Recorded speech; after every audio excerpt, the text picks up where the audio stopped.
ഈ വീഡിയോ ആദ്യം ഞാൻ ഓൺ വോയിസിലാണ് കേട്ടോ ചെയ്തത്. പക്ഷേ അതിൻ്റെ ബാക്ക്ഗ്രൗണ്ടിൽ കുറച്ച് സൗണ്ട് ഉള്ളത് കൊണ്ട് നമ്മുടെ സൗണ്ട് കേൾക്കാൻ പറ്റാത്തതുകൊണ്ട് ഞാനിത് രണ്ടാമത് ഡിലീറ്റ് ആക്കിയിട്ട് വോയിസ് ഓവർ കൊടുക്കുമായിരുന്നു. അപ്പോൾ ഇന്നത്തെ വീഡിയോ എന്താണെന്ന് വെച്ചാൽ നമ്മളൊരു ബിസ്ക്കറ്റിൻ്റെ റിവ്യൂ പറയാനായിട്ടാണ് വന്നത്. എല്ലാവരും കഴിച്ചിട്ടുള്ള ബിസ്ക്കറ്റൊക്കെ തന്നെ ആയിരിക്കും. എങ്കിലും എനിക്കിത് കണ്ടപ്പോൾ ലുലുവിൽ കഴിഞ്ഞ ദിവസം പോയപ്പോൾ കണ്ടപ്പോൾ വാങ്ങിയതാണ്. അതിൻ്റെ ഒരു പുതിയ പാക്ക് ഇറങ്ങിയിട്ടുണ്ട്. സ്നാക്ക് പാക്ക് എന്നാണ് അതിൻ്റെ പേര്.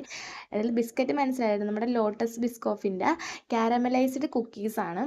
അപ്പം ഇതിൻ്റെ ടേസ്റ്റ് എന്താണെന്ന് വെച്ചാൽ എല്ലാവർക്കും അറിയാൻ തോന്നും. കാരണം ഇപ്പം ഇതിൻ്റെ കുറേ ഐറ്റംസ് ഒക്കെ ഇറങ്ങുന്നുണ്ട്. കേക്ക് ആണെങ്കിലും കുറേ സൈൻ ലൈമണിൻ്റെ ഐറ്റംസ് ആണെങ്കിലും ഒക്കെ നമ്മൾ ഇതിൻ്റെ ഇറങ്ങുന്നുണ്ട്. അതുകൊണ്ട് എല്ലാവർക്കും സിമിലർ ഒരു ടേസ്റ്റാണ്.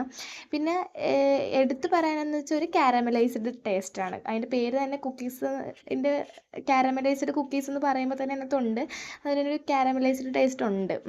അപ്പം എന്തായാലും എനിക്ക് ടേസ്റ്റ് ഇഷ്ടപ്പെട്ടിട്ടുണ്ട്. കാരണം ഷേപ്പൊക്കെ ഏകദേശം നമ്മുടെ പണ്ടത്തെ ടൈഗർ ബിസ്ക്കറ്റിൻ്റെ ഷേപ്പ് പോലെയാണ്. ഞാൻ അതുമായിട്ട് ഉപമിക്കുകയല്ല, എങ്കിലും നമ്മുടെ ഈ ബിസ്ക്കറ്റ് അത്യാവശ്യം നല്ലൊരു ടേസ്റ്റുള്ള ഹൈ ലെവൽ ബിസ്ക്കറ്റാണ്. ഇപ്പം ഞാൻ വാങ്ങിയത് ഒരു 80 രൂപയാണ് MRP റേറ്റ് വരുന്നത്. 12 പാക്കറ്റ് ഉണ്ട് അതിനകത്ത് 12-നകത്ത് 24 പീസസാണുള്ളത്. ഞാൻ വാങ്ങിയപ്പം 80 രൂപ MRP റേറ്റ്, 72 രൂപക്കാണ് ഞാൻ ലുലുന്ന് വാങ്ങുന്നത്. അപ്പോൾ എന്തായാലും ഇപ്പോൾ ചെറിയ ചെറിയ പാക്കറ്റ് ഇറക്കിയിരിക്കുന്നതുകൊണ്ട് എല്ലാവർക്കും വാങ്ങി ട്രൈ ചെയ്യാം. അപ്പോൾ വാങ്ങിയിട്ട് ട്രൈ ചെയ്തവർ കമൻറ്റ് ചെയ്യാൻ മറക്കണ്ട. ബൈ.